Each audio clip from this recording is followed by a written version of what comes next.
Assalamualaikum warahmatullahi wabarakatuh. Kami dari kelompok 3 kelas 19 MJB akan mempresentasikan sebuah munsumsim. Kami yang beranggotakan Puji Nur Hidayah dengan NPM 060, saya sendiri Siti Akmalia Sania dengan NPM 061, ada rekan saya Reka Anissa dengan NPM 081, Sofa Nurul dengan NPM 088 dan Eka Nur Pratiwi 089. Next. Untuk Munsumin itu sendiri yaitu merupakan permainan simulasi bisnis yang mencakup 12 konsep bisnis. Permainan akan bergabung dalam suatu tim yang bertanggung jawab menjalankan sebuah perusahaan virtual untuk berkompetisi dengan perusahaan dari tim lainnya. Untuk memenangkan permainan ini, pemain akan dihadapkan dengan masalah-masalah praktik bisnis yang mengharuskan pemain mempelajari konsep bisnis dan menerapkannya.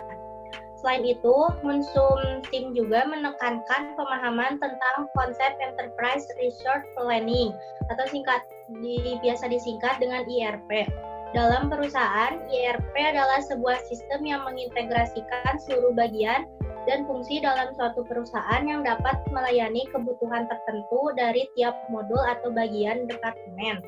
Dalam Munsumsim itu, penerapan IRP yang paling mudah disadari adalah pada tampilan utama permainan di mana terdapat ringkasan informasi dari seluruh modul atau bagian yang akan diperbarui secara real time. Jadi, Munsumsim itu merupakan game simulasi bisnis yang dapat dikatakan mampu menggambarkan keadaan suatu perusahaan yang sebenarnya. Munsumsim itu bersifat dinamik, artinya tidak selalu berarti bahwa jika mengalami keuntungan yang sangat besar pada game sebelumnya, maka pada game kedua akan mendapatkan keuntungan yang sama. Selanjutnya akan dijelaskan oleh teman saya, Puji.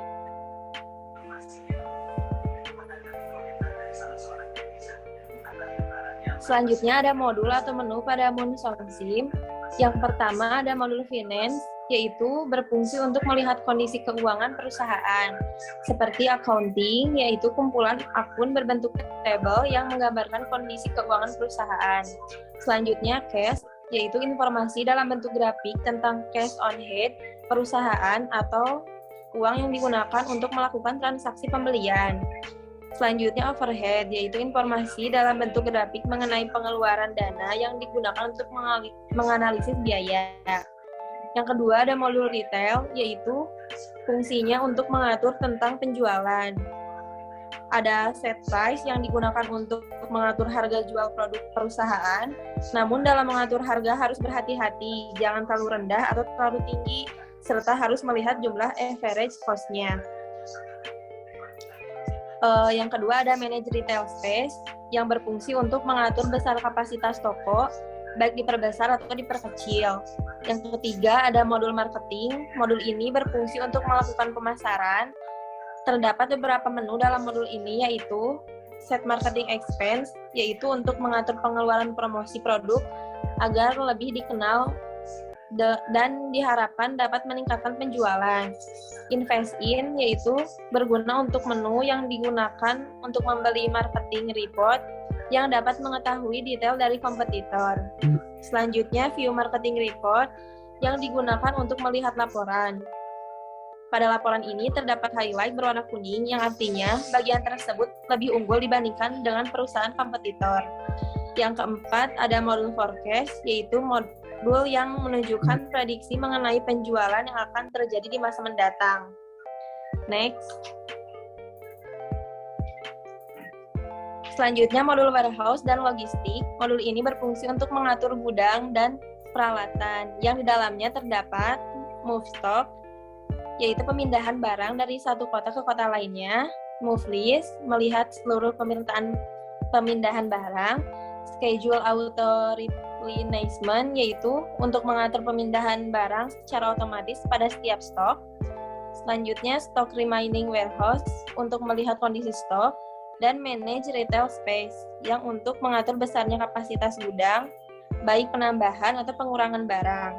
Yang keenam ada modul B2B, yang berfungsi untuk melakukan tender, yang dalamnya berupa wholly sale offer, yaitu memilih tawaran bersyarat yang ada di beberapa perusahaan. Ada wholly sale order list untuk melihat seluruh tawaran yang harus disetujui maupun yang telah disetujui. Dan stock remaining warehouse, yaitu untuk melihat kondisi stok pada menu. Dan yang terakhir ada modul transaction list yang berfungsi untuk melihat isi list seluruh transaksi yang telah terjadi di sebuah perusahaan. Selanjutnya akan dijelaskan oleh teman saya.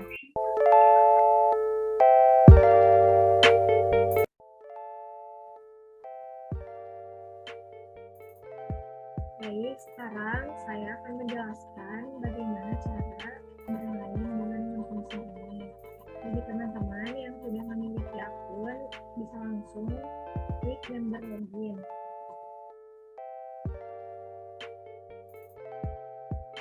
Selanjutnya, masukkan alamat email yang telah terdaftar, passwordnya, lalu klik login.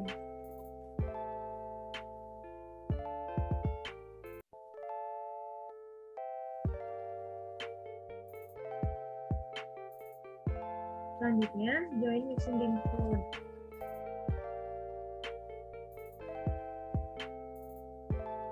Lalu masukkan kode yang telah dibuat oleh admin sebelumnya.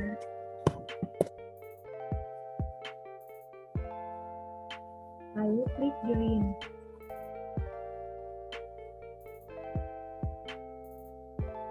Nah, di sini kita bisa memilih tim untuk bermain dalam motion sim. Kita di sini memilih tim 3, lalu klik select.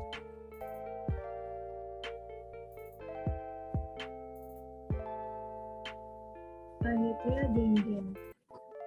Go to game page.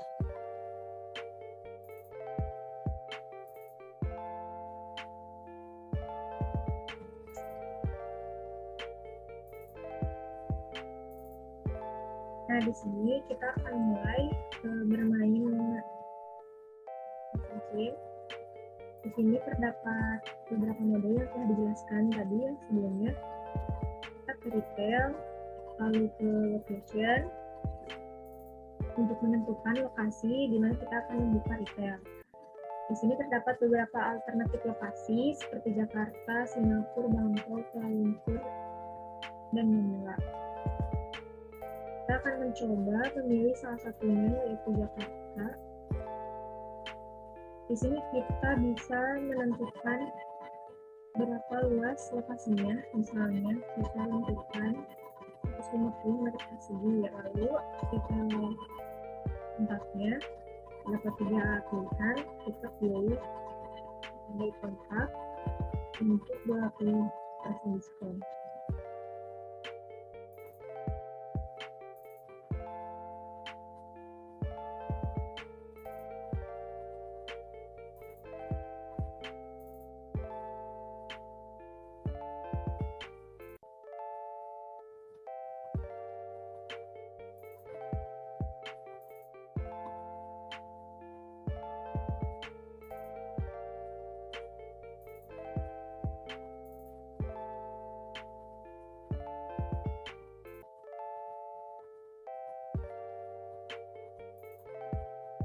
Kita tentukan luas areanya sebesar 150 meter persegi, lalu kita kontraknya kita pilih standar kontrak untuk 20% diskon, lalu klik submit. Nah, kita di sini klik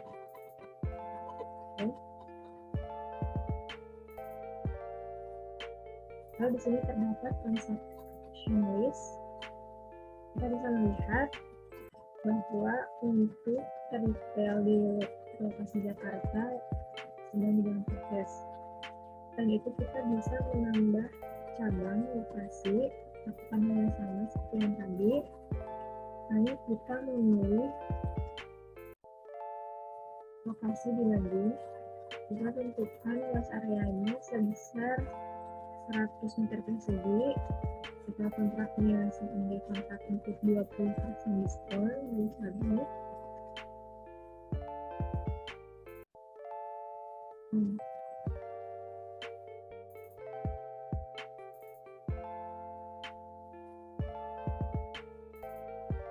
Lalu kita klik kanan, itu, misalnya di sini di position list sedang di dalam proses untuk Bandung dan Palembang, sedangkan Jakarta statusnya sudah completed. Berarti kita kalau statusnya sudah completed, berarti kita bisa melanjutkan ke tahap selanjutnya yang akan dijelaskan oleh rekan saya, Reka. Terima kasih Sof. Lalu selanjutnya untuk membeli barang kita klik retail, terus procure finished good, lalu memilih vendor, mau vendor 1 atau vendor 2 itu sama saja, kita memilih vendor 1. Untuk lokasi kita memilih Jakarta. Lalu untuk jumlah kita jus apel, jus jeruk, dan jus melon kita memakai 12.000.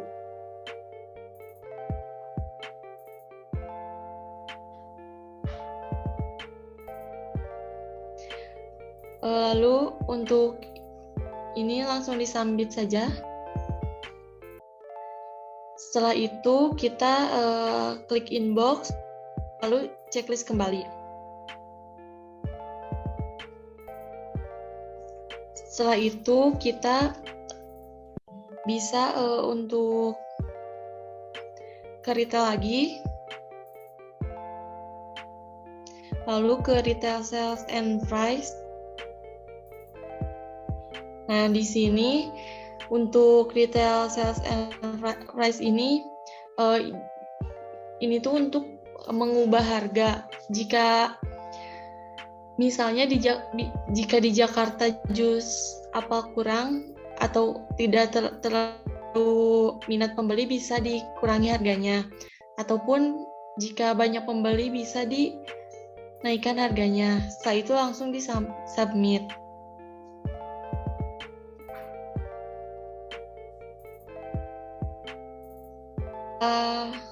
Retail, kita ke marketing. Klik marketing, lalu set marketing expense, review marketing report. Nah, kalau ini tuh biasanya berbayar, tapi ini juga tidak diwajibkan. Nah, kalau untuk set marketing expense ini kita tuh bisa memilih market apa yang mau kita pilih. Misalnya di Bandung untuk jus apel kita milih memakai TikTok atau YouTube maupun Instagram. Marketing di sini marketing kita klik, lalu klik set marketing expense. Nah, di sini kita bisa memilih market apa yang mau kita pakai. Seperti misalnya jus apel kita mau menggunakan YouTube untuk mempromosikannya. Di Bandung untuk jus apel menggunakan TikTok, dan Palembang YouTube misalnya seperti itu. Itu terserah kita. Lalu selanjutnya forecast. Klik forecast. Kita demand, klik. Lalu di sini kita akan bisa memperkirakan di mana misalnya di tanggal 32 penjualan kita akan naik. Nah, di sini kita bisa meningkatkan harga. Selanjutnya setelah itu kita ke warehouse.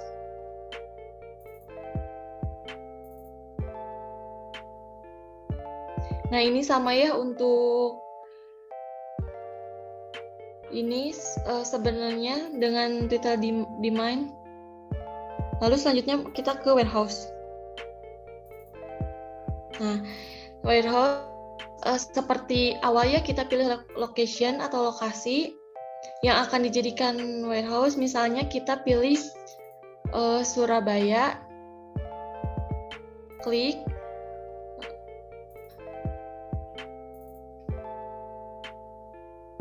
Lalu untuk areanya kita pilih misalnya 1000.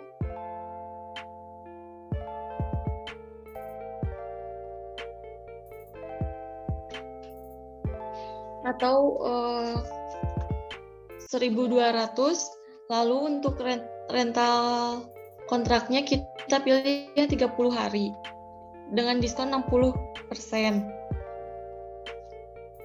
Lalu submit. Setelah itu di checklist lagi ya. Lalu ke warehouse lagi.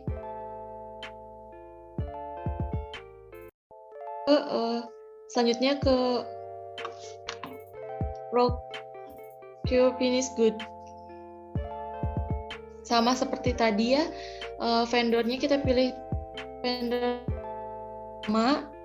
Lalu Surabaya untuk ininya apple juice dan jusnya kita pilih 20.000. Lalu submit.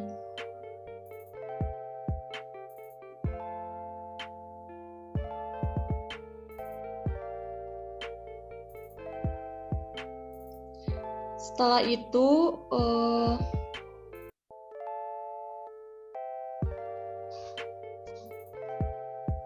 checklist lagi, langsung ke warehouse lagi.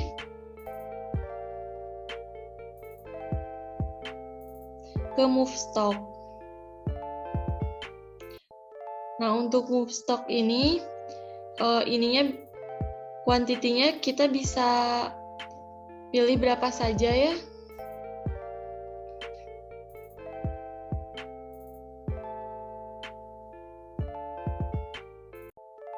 Bisa pilih berapa saja, langsung di submit di setiap lokasi.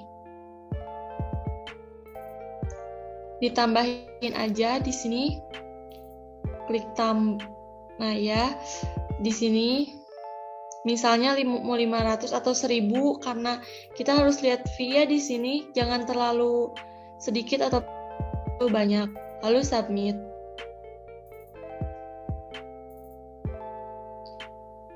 Ke warehouse lagi.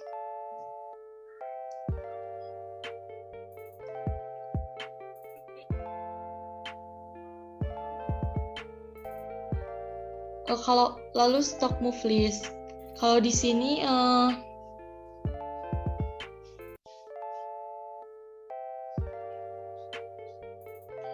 biasanya kita bisa lihat ya ininya berapa di sini.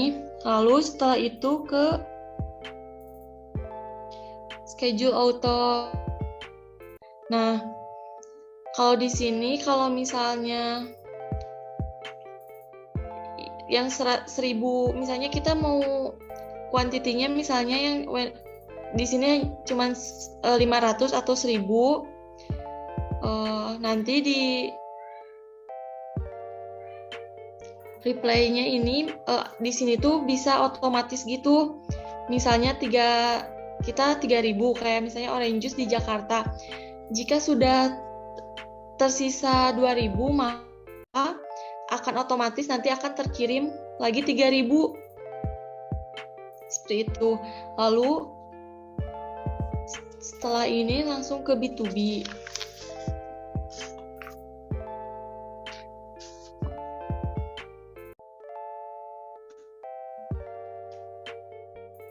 Nah, untuk B2B offer ini, biasanya ini ada beberapa pilihannya terkait penawaran-penawaran.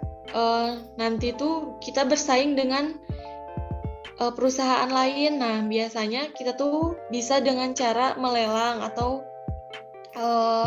begitu. Kayak di sini tuh kayak rebutan tender gitu.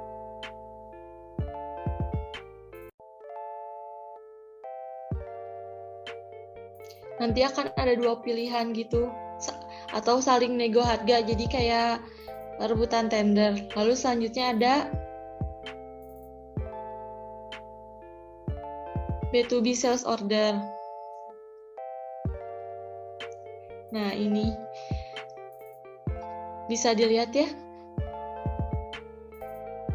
Selanjutnya akan dijelaskan oleh Eka.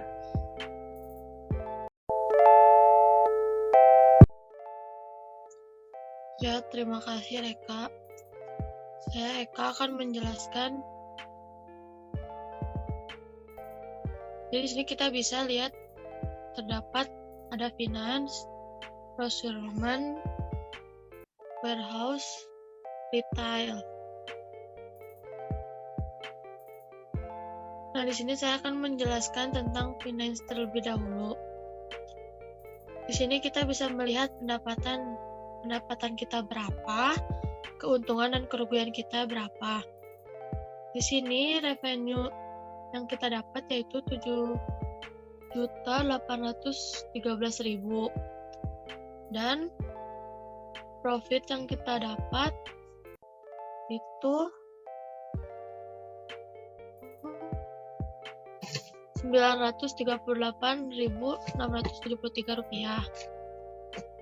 Melihat keuntungan dan kerugian itu dilihat dari minus atau tidaknya.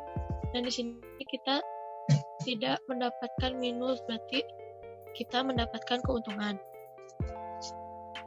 Lalu di retail ini kita bisa melihat persediaan barang kita dan juga bisa melihat beberapa banyak barang yang kita jual. Lalu bisa juga melihat tempat yang sudah kita sewa tadi dan sudah digunakan semaksimal mungkin, atau mungkin kelebihan atau kekurangan. Bisa dilihat di area utilis.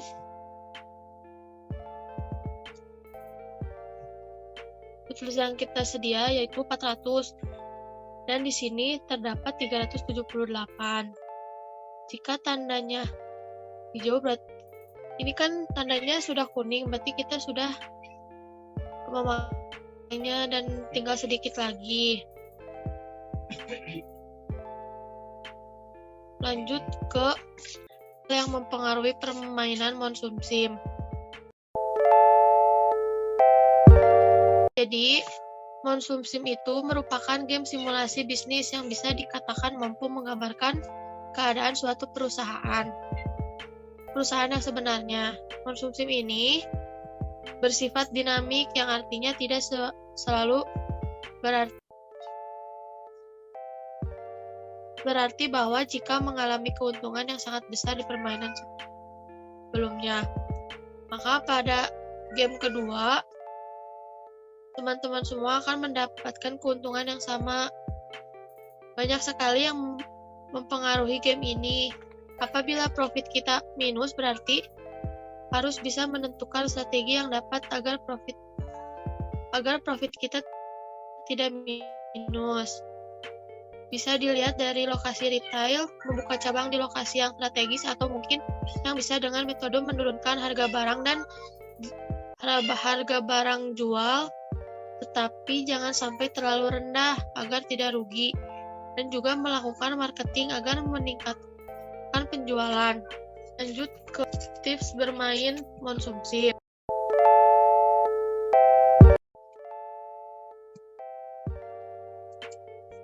Yang pertama, jagalah stok dan atur harga pada awal permainan modul. Yang terbuka hanya finance, procurement, dan retail. Mungkin ada beberapa dari teman-teman yang menyadari bahwa dari setiap pembelian yang besar, maka akan mendapatkan diskon yang lebih besar. Maka berhati-hatilah, karena penyimpanan retail tidak dapat menyimpan barang sebanyak itu. Jika menambah penyimpanan toko, maka biaya yang akan dikeluarkan semakin membengkak pada awal permainan.